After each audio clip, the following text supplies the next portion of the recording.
I won't take too much time to do this, but if some of you want to start thinking of some ideas and write it down, we can come back to it later. But this idea that you can write anything you write on a piece of paper every day for 15 times, it will come true in a matter of different periods of time for different people. This concept is very powerful. It's something that I'll come back to for, as it relates to Bhane a couple of times, both in terms of success and in terms of failures as well. So, it's been sort of the most common thread for Bhane across the whole career, for Bhane, for Veg Non-Veg, and also for my work with my family's business and Shahi. So there was this author named Scott Adams. Some of you may remember, he wrote this comic called Dilbert. And he's a very cynical humor guy. And he was in a class, and in this class, this lady would tell him that she writes a statement 15 times and it becomes true, and he didn't believe it at all. But, he had some hope. So he started writing it, and he said, I'm going to take something completely unrelated to my work and unrelated to my interest. And he wrote, I'm going to become successful off the stock market. I'm going to become rich off the stock market. He wrote it every day, 15 times, and he explains the story literally 4 months later. He woke up in the middle of his sleep, and he said, I need to buy GM stock. And he went, and it took him some time. Back then, it wasn't as easy as it is today to quickly execute. So he bought it, and it did really well. So he came in, and he said, there's something weird about this. I don't quite believe it. So he tried the experiment again, and he wrote, I'm going to become a famous comic book writer. He wasn't a writer. He wasn't in literature, nothing. He just, something completely off topic. He went, again, a few months later, he was watching TV at home, and the show came on about how to write comic books, and he just ended up watching it. At the end, it gave a postal address for the person who was giving the information, and he wrote a letter to the person, this was before email, and had a conversation. And of course, we now know him as one of the most successful comic book writers of all time. And so he talks a lot about this. He says it's not magic, this idea that anything you write becomes true. It's this idea that you're training your subconscious to be attuned to these signals that you wouldn't normally see. He happened to see the show about writing comic books and happened to continue watching it. And so he calls it reticular activation. He says that your brain sets up filters. So when you write something constantly over and over, it tells you what to pay attention to. It's a repetition trick. So he also says people that expect to be lucky are better at finding it. So, it's your subconscious overrides your conscious many times, and this is what I speak about, and this is, I think, similar to what Ritesh was saying also, this idea of having a vision statement, having a purpose for what it is you want your company, your brand to do, what you want to do personally, professionally, or in your personal life. And if you continue to write it down, it continues to keep you focused. And this sort of takes me into the story about Bhane, which it's interesting. So I grew up in Delhi, but it doesn't sound like it. I went to the American school, so that's why I have this accent. And then I went to University of Pennsylvania for my undergraduate degree. I interned at Deutsche Bank for a couple of summers, and I liked it, but I didn't love it. And I didn't really know what it is I wanted to do. In a session I went to, Macy's is a multi-brand department store in the US. They have 800 stores across the US. They were interviewing at Penn. And so a friend convinced me to go along for the information session. I really liked it, but it's not the work that I liked. I liked the explanation of the work. It was focused on group effective leadership. It was focused on, sorry, I thought there was something wrong. It was focused on effective leadership, group dynamics, and these are the things that really attracted me towards the Macy's job. So I decided to take half the pay from Deutsche Bank to go and work in retail. And I just really enjoyed the type of work I was doing. After Macy's, I came back to India for a few months, and I was working in my family's business to learn more about the manufacturing side. And then I went back to Penn to Wharton for my MBA. And when I was at Wharton, I did my MBA internship at Amazon. And it was at this time that I sort of really realized the power of online retail. And I hadn't really worked in India yet, so I didn't, sorry, the music is I was coming from. I hadn't worked in India yet, so I wanted to come back here for a bit. And you know, the MBA is a time you can really have access to a lot of information. But I didn't really know what I wanted to learn because I hadn't been in India. So I came back here. I didn't finish my second year. I came back here, and when I came back, I saw how India had grown in the last 9 years that had been gone. And this is also something I'll come back to a little bit in this. And I saw that the people here had such a dynamic and such a progressive understanding of apparel, of style, of fashion. And it wasn't catered to. Gap hadn't come to India yet. Uniqlo hadn't come. There were no brands. And this was the idea of Bhane. We just wanted to create clothing for ourselves. We wanted to create clothing for young creatives, young designers. And so we just started, it was me and 2 young designers, and we started creating some clothes just for ourselves. We had a very strong reaction to it in the first season. And a lot of people came back and said, we love it, we need more sizes, we need more styles, we need a lot of these things. And as a brand, I started listening to a lot of what they were saying. And this goes back to the idea of vision. I sort of lost my own vision of this idea of being very niche focused. And Bhane lost a lot of its identity for more than 2.5 years, and it's something we've been working on getting back because we sort of fell so far into it. So this idea of having a vision statement is so powerful, and going back to it consistently over and over again, it can really lead to your success, and if you don't follow it, it can really lead to you losing the reason you started your brand in the first place. It's like a guiding principle. So it was after this that we, Bhane, that's a lot of what I've been working on now, is sort of getting back to this vision of catering to a young creative audience in India. And of course, Veg Non-Veg is a company we started 2 years ago that's more focused on sneakers, on streetwear sneakers. And what we do here is very focused on streetwear. So the idea is not to go into sportswear. One observation I've had in the retail is that, small is the new big. 10, 15 years ago, what we used to want to do is go into one store and buy everything. We would buy our t-shirts, our jackets, our pants, our shoes. And this is what we've seen, a decade ago. And now it's different. Now we go and buy our socks from one place, and we buy our shoes from one place, and we buy our running shoes from another place, and our t-shirts from one place, and our sleeping t-shirts another place. So it's a very niche-focused world. And so the idea is that you have to be very focused on who you're trying to cater to, who you're trying to serve with your brand, with your company. And instead of trying to necessarily make that as big, you can start subdivisions or sub-brands within that. That's something that I've observed in terms of retail.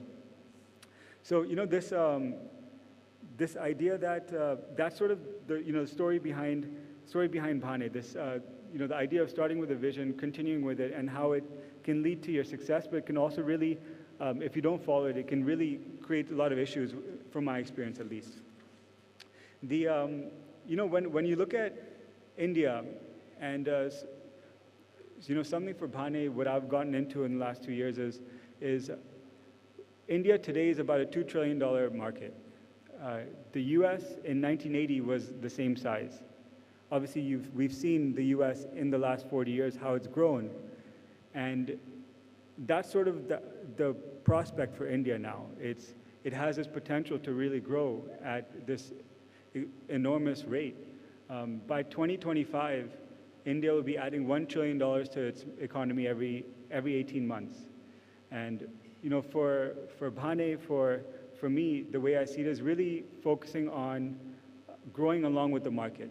Bhane is focused on a small subset of the population, and we don't do any online marketing. We haven't spent anything on marketing yet. It's just been word of mouth, and that's something that we've always wanted to do.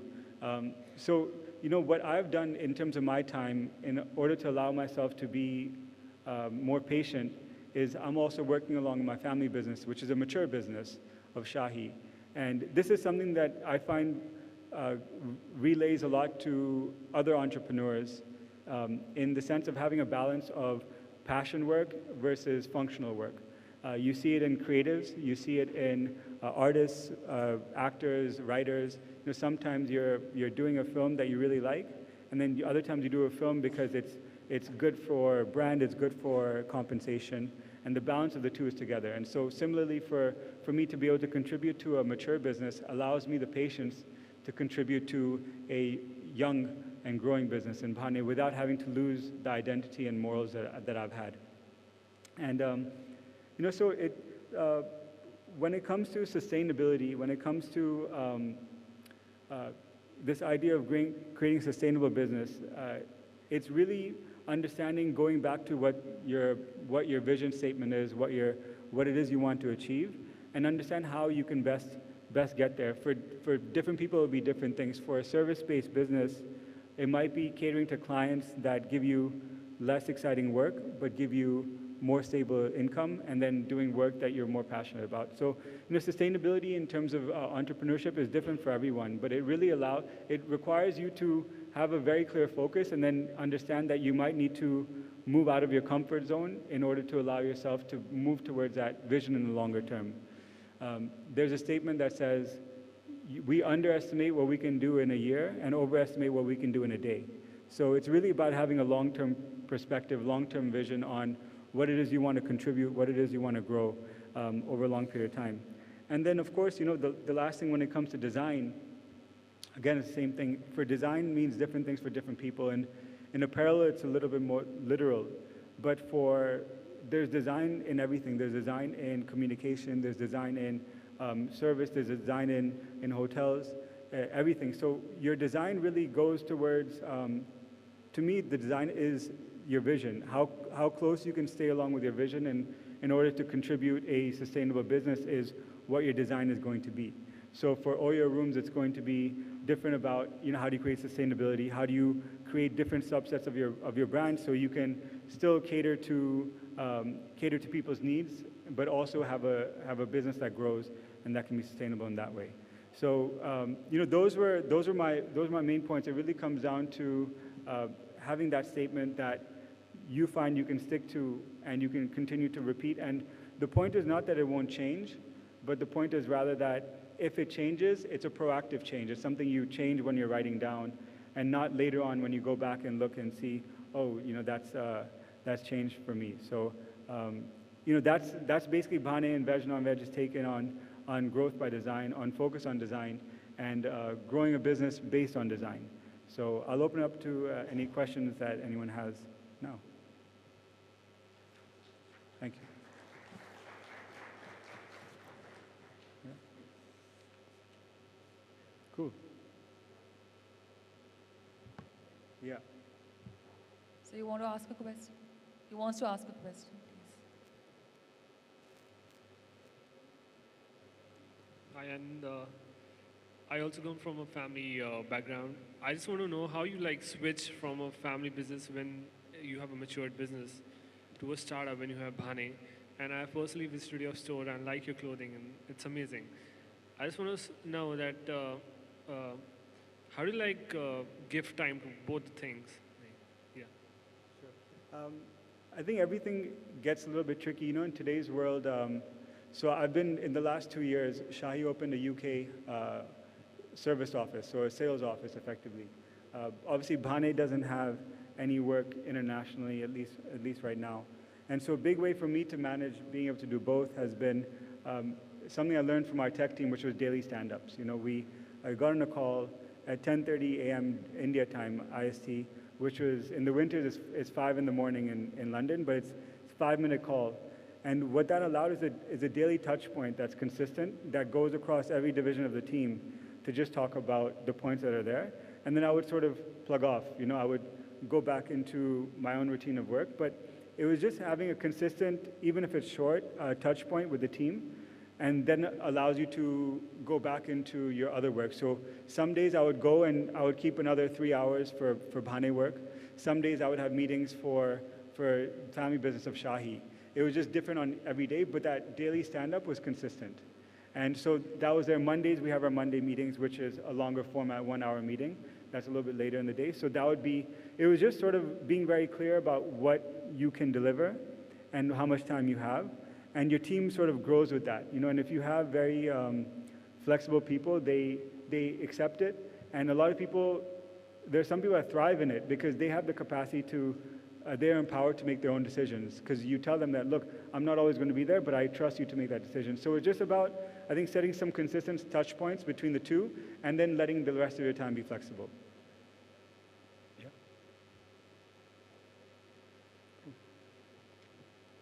Thank you.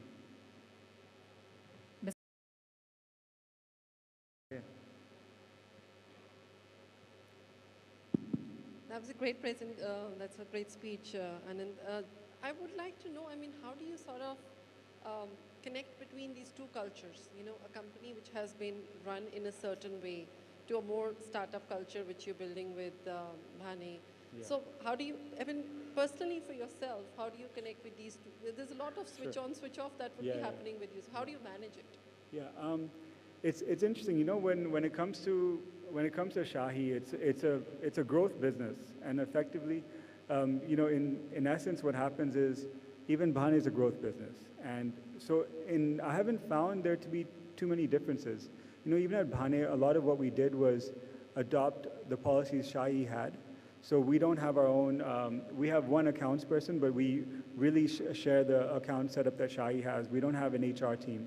So for Bhane, it's really about being as minimal as possible, and then leveraging back to Shahi. So there are some differences. Shahi is a manufacturing business, so Saturdays are all office working days, you know, except Saturday. Bhane, we tried that and it didn't work. And so what we did is actually we cut some of the personal leave days that Shahi had, but we had all Saturdays off. But we kept one Saturday for group activities. So, you know, there were certain changes that we did, but in terms of mentality, I don't find it to be too different. You know, they're both reinvesting all the time and capital into themselves. Luckily, Shahi is a growth business, so maybe that's why similarities. Where if there were another business that were a little bit more dated or wasn't growing at the same rate, then maybe you would feel more of a difference. But the mentality that Shahi has, you know, India we have access to 50% of our people are still in farmland. So India has huge potential to grow in manufacturing. And this is something that Shahi keeps on saying. China is a $350 billion export market. India is about 15. You know, so we have a huge potential to grow. So Shahi, in a way, is just a 35-year-old startup. You know, and they actually work that way. And they actually do. And they have, you know, different CEOs for each business. So it's been luckily for me, it's been very easy. I can see how that would be the case, but actually I find that if you're working in a startup and working in a mature business, if you can bring some of that startup mentality to the mature business, it's very helpful. But if you can bring some of the structure of the mature business to startup, it's also very helpful. So from the beginning, Shahi's had very clear policies on everything. You know, we have something to base on, something to refer to always. There's some trial and error. One big mistake Bhane made in the beginning was we tried developing our own platform for our website when things like Magento was there, but Shahi was so used to developing everything for itself because it's so big, so Bhane fell into that. That's one mistake we made, and we had to backtrack. So you will make some mistakes, but generally the mentality is, you know, you bring structure from the mature business over, and you bring mentality to grow and to be fearless into your mature business. Yeah. One last question.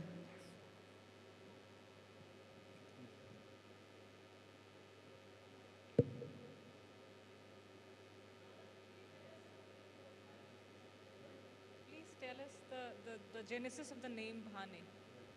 And then the second question. Should I the give name the second? Bhane? Yeah. Yeah, so it's actually it's a Gurmukhi word, it's a Punjabi word. It means rising sun.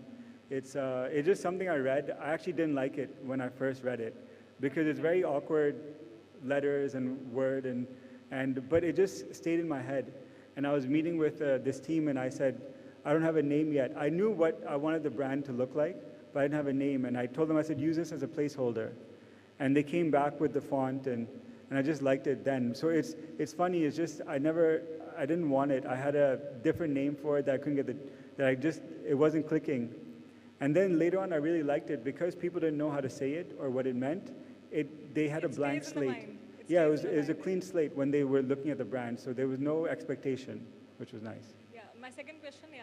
So does being a part of a family business, Could it be helping you in remaining more perseverant in your startup? Yeah. Yeah, I mean, it definitely, my grandmother started our family's business. So she started when my dad was in school, and then when he graduated, they were growing the business together. But when I sit in on the board meetings for Shahi, it's the same mentality. They're reinvesting everything back into the business every year. And my dad has the same jitters that I have with Bhane, obviously on a much bigger scale that I've seen. So with Shahi, there's a lot of similarities in the sense of what a strong outlook they have on India, what a strong outlook they have on manufacturing in India, on the apparel business. So it's actually, there's a lot of similarities of the two, but the structure is very strong, which is what I learned from. And then there's 3 divisions, and each has a CEO. And the way they challenge each other is very nice to learn from, because you can see that even a mature business can have that same mentality. So, there's different startups at different stages. People say Amazon is still a startup. People say, and when you see it, they're investing in all these new ideas all the time. And it's one of the biggest criticisms I think a lot of people have about Apple now, where there's more fear, there's less trial of new ideas. Steve Jobs, when you think about his work, we only remember his successes, but he had a lot of failures. He had a lot of things that didn't work, but we remember his successes because he took those chances. So, I think that's one of the things you're seeing, this sort of slow tiptoe away from Apple, is because there's no innovation, there's no drive to reinvest in your business, to try new things and fail. And that is what defines entrepreneurship, and that's what defines the young businesses, is a willingness to almost fail, And so you can be any size and still have that mentality. That's what I've learned from these 2 different businesses, Yeah. Thank you. Ladies and gentlemen, a big hand for Mr. Anand Ahuja. Thank you so much for a very effective session and sharing your experience with us.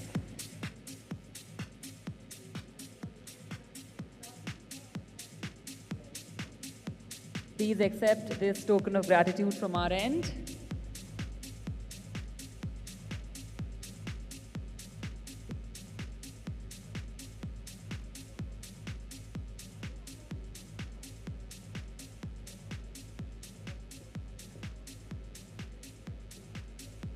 Thank you so much. Ladies and gentlemen, our next session is on business turnaround, reversing fortunes of falling companies. To take this session, we have among